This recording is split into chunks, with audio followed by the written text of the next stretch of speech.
80-ամյա Գաբրիելը կոկորդում արցունքները մի կերպ խեղդելով է հիշում 1915-ից իրեն հասած պատմությունները։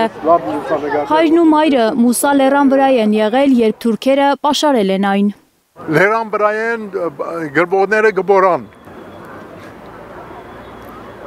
Ետ դարձեք, մարտալավը եկավ։ Ցեղասպանություն էր, ջարդերն արդեն սկսվել էին, երբ մի խումբ հայեր չգաղթեցին, որոշեցին մնալ ու կռվել։ Մուսա լեռը բարձրացան, երբ հայրենի երկիրը լքելու հրաման էին ստացել։ Մասը գսեն, որ պետք է ենթարկվենք։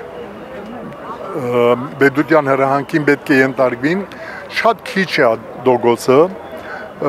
անոնք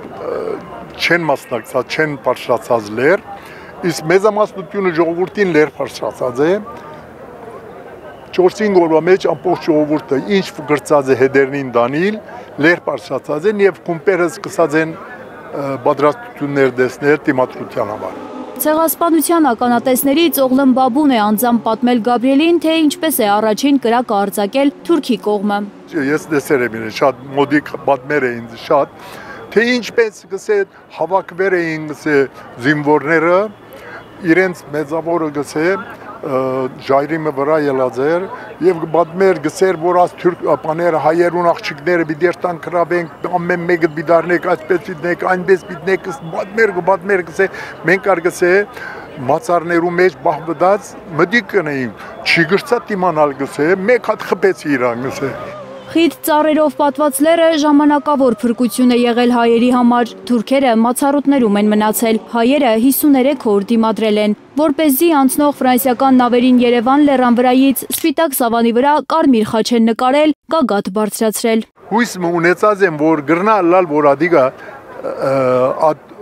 մարտանավերը կան եւ իրենց օգտակարը լան։ Եվ ադիգա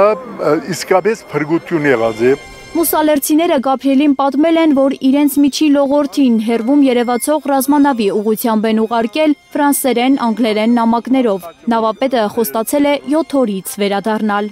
Դեր Աբրահամ, դեր Կալուսյանը, երբ դեսնե որ 7 օրը որ պայման դված էր նավապետը չեր եկած,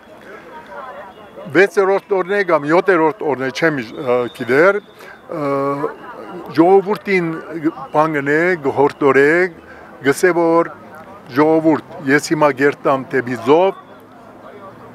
եւ դուք իմ ետևից գաք ուր որ կհասնենք կխեղդվենք վերջանանք լեռան վրա են գրվողները գբորան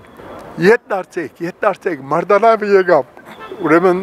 ճիշտ որ մարտանավը գուկա ճիշտ ադենին հասնի եւ ժողովուրդը կփրկվի այդպես։ Գաբրիելի ծնողներն էլ են փրկվել, մայրն այն ժամանակ 1.5 տարեկան էր, հայրը 9։ Ասեմ, որ մենք չենք ուզեր թուրքական լուզինդակ մնալ, գուզենք, որ մեզի դեղ մտանիք։ Հետո հասել են Լիբանան, սկզբում վրաններում են ապրել, ապա իրենց տունը ստեղծել Անճար գյուղում, հենց այնտեղ էլ ծնվել է Գաբրիելը։ Այսօր Անճար գյուղը Լիբանանի լավագույն գյուղերեն մեկն է, իր դեսկով, իր հանդարտությամբ, իր լավ ձևով։ Արդեն 20 տարի է Հայաստան է վերադարձել Գաբրիելը, ասում է տանն եմ։ Ամեն տարի ամանորին ընդառաջ սահմանային գյուղեր է այցելում ու աշակերտների նվերներ բաժանում։ Անցյալ տարի նաև իր ջանքերով 44 օրյա պատերազմին նվիրված գիրք է հրատարակվել։ Մարդիկ ավելի անձնագետրոն դարձած են։ Մարդիկ ավելի իրենց ապակայի մասին միայն կմտածեն։ Ընդհանրական մտածողությունը մի քիչ ավելի նվազած է։ Առաջ ավելի ընդհանրական մտահոգություններ կային։ Հիմա մարդիկ գուզե ինքը լավ դեղ հասնել։ Մեղադրելի չէ անշուշտ ասպաները, բայց եթե ազգային գիտակցությամբ կամ ազգային տեսակետով դիտես հարցը շատ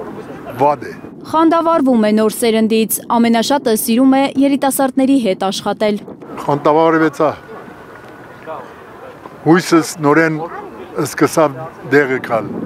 Աննա Գյուլնազարյան, Հենրիկ Համազասպյան և Արմեն Ապրեսյան, Հայլուրի համար։